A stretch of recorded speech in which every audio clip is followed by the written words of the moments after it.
Bonjour et bienvenue dans Présence. Je suis Fabien Stellreis, directeur d'école à l'international.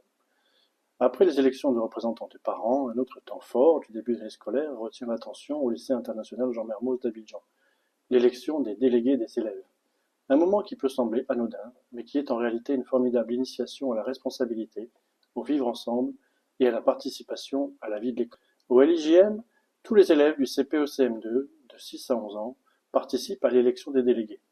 Dans une école française à l'étranger, cet exercice prend une résonance particulière.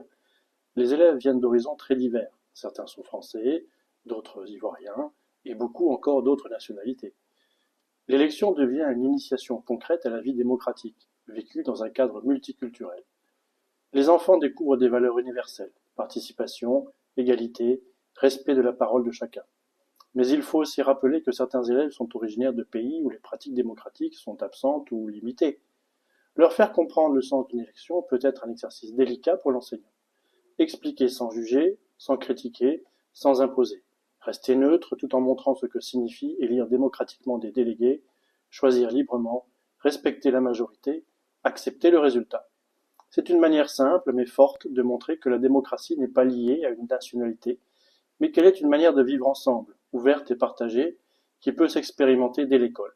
L'élection des délégués ne s'improvise pas. Les enseignants accompagnent les élèves dans cette démarche, expliquent le sens du vote et rappellent l'importance de la confidentialité et du respect des résultats.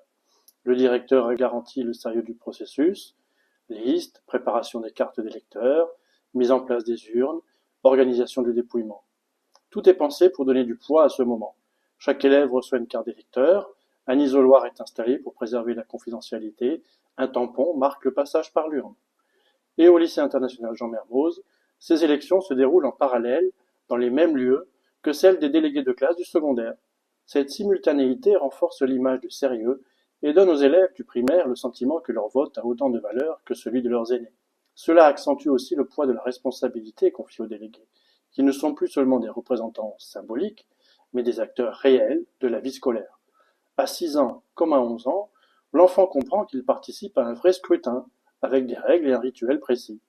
Et surtout, il faut donner du poids à la fonction.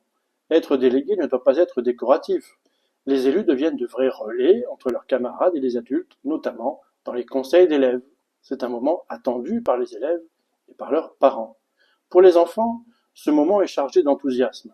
Les candidatures jaillissent, parfois avec des affiches bricolées, des slogans, des petits discours improvisés.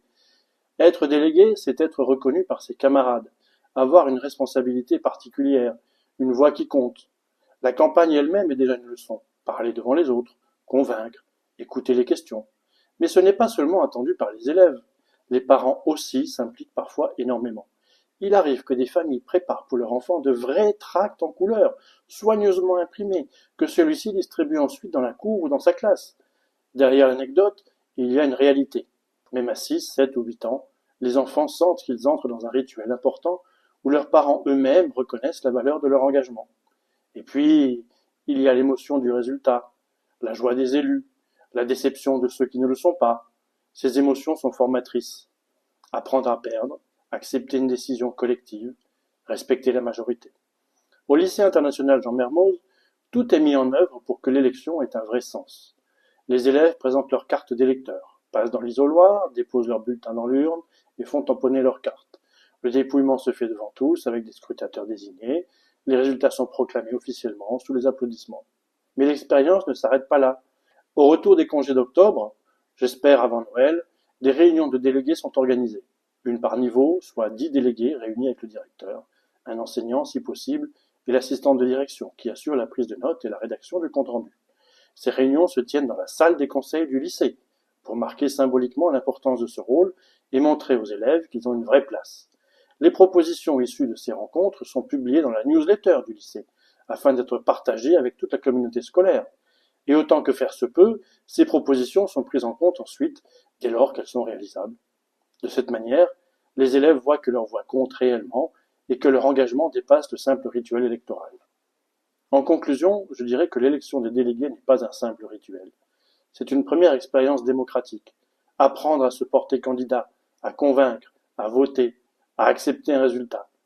Au lycée international Jean Mermoz comme ailleurs, elle rappelle que chaque voix compte, et que l'école n'est pas seulement un lieu d'apprentissage académique, mais aussi un espace où l'on forme des enfants ouverts, capables de réfléchir et de s'engager bien au-delà de leur culture familiale.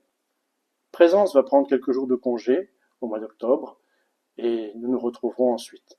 D'ici là, je vous souhaite de trouver chacun un moment pour souffler, vous reposer ou simplement profiter du quotidien. Merci d'avoir écouté Présence.